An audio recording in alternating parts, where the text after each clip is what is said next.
মায়ের মন্ত্রদীক্ষিত এক ব্যক্তি ঠাকুরকে চর্মচক্ষে দর্শন করার জন্য উন্মত্ত হয়ে ওঠায় মা তাকে বোঝাচ্ছেন।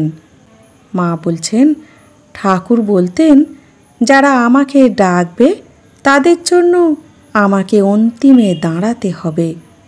এটি তার নিজ মুখের কথা। তুমি আমার ছেলে, তোমার ভয় কি?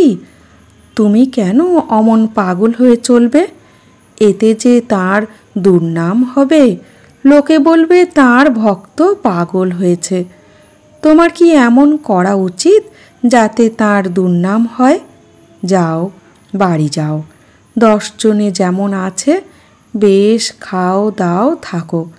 যখন তোমার দেহ যাবে তখন তিনি দেখা দিয়ে নিয়ে যাবেন। কে তাকে প্রত্যক্ষ দেখছে বলো না? এক নরেন দেখেছিল।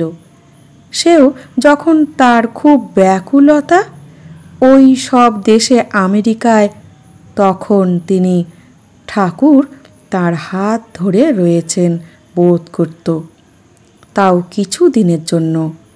বেশ যাও, বাড়ি গিয়ে থাকো। সংসারীদের কত কষ্ট। এই সেদিন রামের ছেলে মারা গেল। তোমরা ঘুমিয়ে হাঁপ ছেড়ে বাঁচো। মায়ের এই সকল উপদেশ ও সান্ত্বনায় ভক্তটিকে অনেকটা শান্ত দেখা গেল।